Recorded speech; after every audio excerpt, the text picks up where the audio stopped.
And good afternoon, everybody. This is John with Loaded Dice Commentaries, bringing you a Tier 1 Shadow Wing on Tower of Orthanc. This is a fairly simple one, probably one of the best runs I've had on Shadow. I think this video is about between 12 and 15 minutes long, so it's a good solid run. So the first thing that you're going to see us doing here is we're going to be pulling two healers, left and right side. The reason that we take those healers out is they drop those green clouds on the ground, and for those of you that have run lightning, know that those clouds are also the big heal over time clouds. So you don't want your group of your mobs standing there. Then after the healers, we're going to be focusing on the white hand Uruk-hai. The reason being is that the Uruk-hai end up dropping a unremovable wound on the tank, and it stacks a lot. Not so much an issue with the first run. With the first pull, actually, you see me attacking the shock eye here, which is, makes me look like a moron. But, I switch up, so no big deal. So we're going to finish off this second shock eye, or the Uruk-hai, excuse me. And we're going to end up, after the Uruk-hai, obviously, the only thing left to kill is a shock eye. They really don't do that much damage to tanks that know what they're doing. And I think they give a little AoE melee buff. Other than that, though, it's not much to worry about. So we're going to be finishing the pull pretty easily, nothing too crazy going on. So anyway, the reason that you take the Uruk-hai first is on this pull, it's not a big deal. On the second pull, it's a different story. You're going to have 6 of those Uruk-hai and only 1 of those shock-eye. So it's kind of a bigger deal if you kill the shock-eye first and then let that wound stack up on your tank. So a few seconds here, we're going to basically get target assists on the left-hand healer, actually the right-hand healer, because we take that one first. Captains, for this one, I actually end up saving this pull. So I can say that and feel like a god. No. But unless power is an extremely difficult issue on this, do not run Songbrother unless you absolutely have to. I would say run what am I going for here? Shield Brother on the tank at all times. Because as you see here, our tank is going to end up, I think, getting 9 of those wounds on him and just about dying. So that way you can put 2 arms up and keep Strength of Will healing on him at all times. At least during the trash pulls. I'll explain the boss fight. It's a little bit different. So, immediately we're going to go right in and kill the right-hand healer. And, beat the crap out of him as fast as we can. And a lot of times, it's not that uncommon for the right-hand healer to come back and actually start aggroing your healers. And see there Chapati goes. He got several of those wounds. I had to blow 2 arms on him and get all of his nice buffs on him, get him some heals. And then the healer is on one of our healers. But they really don't do all that much damage. They're just mainly harassment. And so now we've killed both the healers, and so now it's textbook Uruk-hai and then the big shock-hai in the center. We've got enough AoE here. Most of the hunters that we run with are now all traded AoE to act like a champion. So, which is I think is okay, not a big deal. If I was gonna have a hunter, which I don't, I think that's one of the tunes I'm not going to level. I started doing it again, and I was kind of like, no. I'm actually leveling a second warden. So, I'll have 2 of my main class before I have a hunter. That's just how I feel about them. So, you're just gonna... Yep, so everything's burned down here. We're gonna focus on the shock-eye. That's all that's left. And then that's basically it for the trash. Which, it's generally a short trash pull. 2 pulls like acid is. But, acid, you don't want to pull your hair out. I do not like acid for pulling stuff. And I'll open up my character menu so you can see the sexy character that is myself. So the way that we tend to do this, and it's worked for us extremely well, is you want all your ranged DPS and healers on top of that pillar right there where Chapati with the dwarf over the shield is at. The reason with that being is this boss is going to be dropping 2 different types of clouds throughout the whole entire fight. Those 2 clouds being a purple cloud and a black cloud. That's all I call them because that's what I see. The purple cloud is the more annoying of the two. What that does is it's going to slow your induction times and it's going to slow your attack duration, which when coming to heals and range DPS is fairly annoying, and you don't want that to happen with the length of this fight, because all this fight is a DPS race. So you want your main single target DPS to be free of any annoyances and such things. The other thing is the Black Cloud. The Black Cloud is going to be a do not move or die type situation. He will drop that on the ground, and you just have to sit there and wait for it to dissipate. A lot of times he will drop a purple cloud and a black cloud on top of you, and that's perfectly fine. You're going to sit there and you're going to take the debuff and you're going to just get over it. So we're going to end up doing that. Oh, another thing, captains. I've done this two ways. This is fairly important. In my honest to God opinion, a captain can make or break this fight. You have two options here. You can either run Shield Brother on the tank. I would only suggest doing so if you have at least a 25-second 2 arms duration and the 20% strength of will from healing.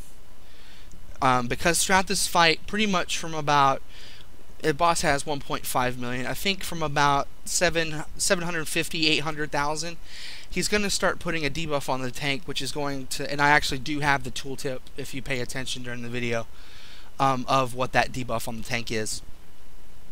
It's minus 75% incoming healing and plus 100% incoming damage. So that is a huge deal on your tank. And you really don't want that to stick. Well, it has to stick, obviously, but you want to be able to negate the effects as much as feasibly possible. The 25% incoming healing does that a lot. The other option is Song Brothering the healers, because what that's going to do is that's going to increase their outgoing healing by 20%, keep group power up, and keep the minis from, or the healers from, using too much power on their heals. So it generally, that's my power conservation. Song Brothers my power conservation, and I have run this twice. I've run it with 2 Captain Song Brothering, and I've run it with 1 Captain Song Brothering and the other Shield Brothering. Doesn't matter. As long as your healers are good and can stay on top of everything, you'll be fine. I've actually run this with Zenderlas as the other captain in here. I've run this with him 2 or 3 times, so I trusted him with being able to Song Brother everybody. The other thing is since this is a DPS race, there is a timer. It's not going to show up on your menu. It's actually in the room. I'm pretty sure I was on a rant and missed it, but I know I've seen it once, and I'll see it once again throughout the fight. But there's like a purple wall-esque type thing that's going to slowly collapse in on the group, depending on how much time you've been standing on this boss.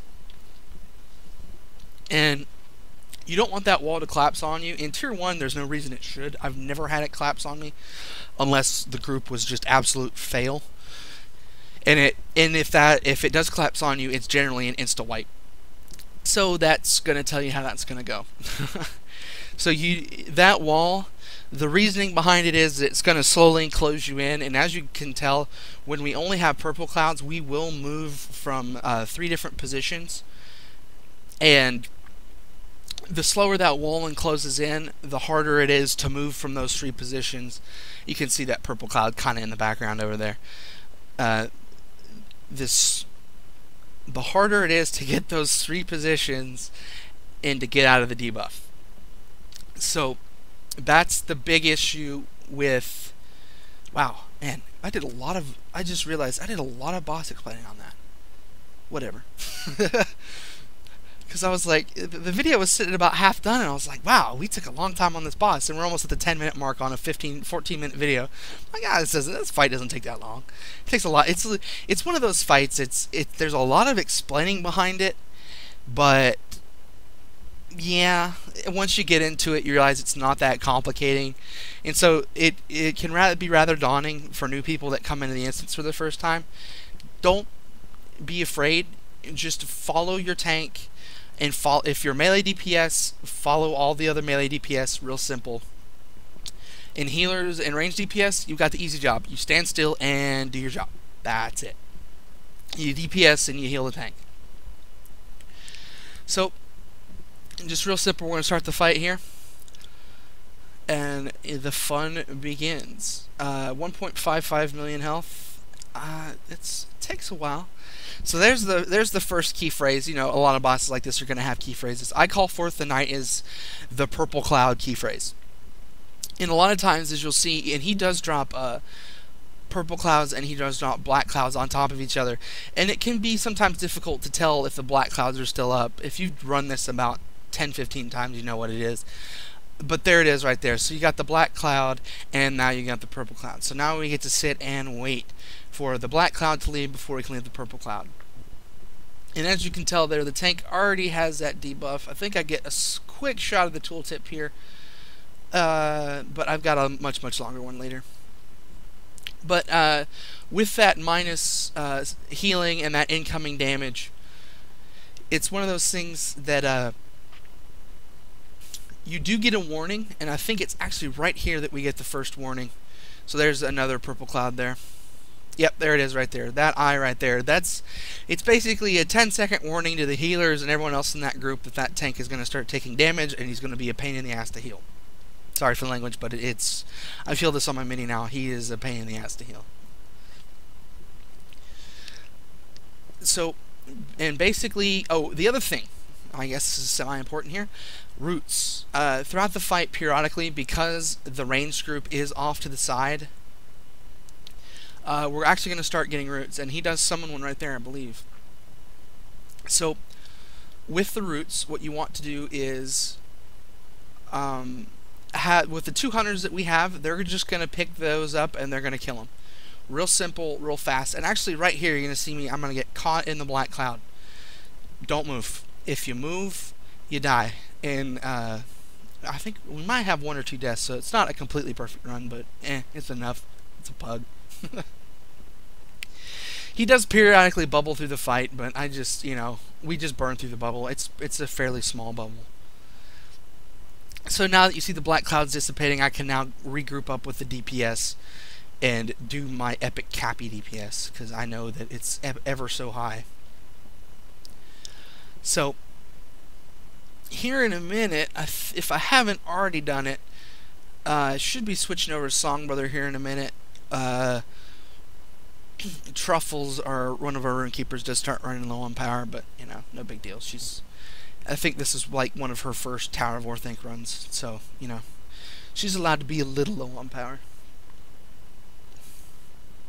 So, pretty much this fight's over. Yeah, there we go. There's the Songbrother.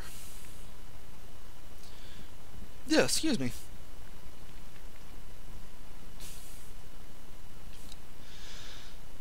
So, really, this fight's just about over. In my opinion, if you can get to this point with your group, that's what you've pretty much got it. And you now can see that wall slowly creeping in on us. You know, at that point, it's really not a big deal. It actually will tear up to the other side of the carpet on the next the time setup, and it doesn't even do that for this group. So, you know, we did it in a fairly easy amount of time. Tier 2, I've never run it on Tier 2. I have heard it does move faster, and it can be annoying if you don't have enough DPS. But it's one of those things that, you know, DPS is DPS. I think this group probably could have done it on Tier 2 with the ease of how we got this guy done. So I'm just showing the random debuffs here. You know, it's everyone just chilling in the purple cloud, and being near the boss does get you damage over time stuff. A Cappy and Shield Brother, if you've got him running Shield Brother, can easily out heal just that small damage. And Mini is just a small little group heal, will be more than enough. So as we kill the boss here, we do have a black cloud on the ground, we have a purple cloud on the ground. And so you see Chapati start running there, and he's dead. And our Mini, oh, yep, so we're dead. So there's why you do not run in the black clouds. So they died after the boss died, so I guess that's okay. But anyway, guys, this is the end of the run. And again, my name is John with Loaded Dice Commentaries. I wish you guys the best of luck on your Tower Orthanc runs. Hopefully the servers will be up here in a minute. A lot of downtime. But anyway, take it easy, guys. Thanks for watching, and good luck.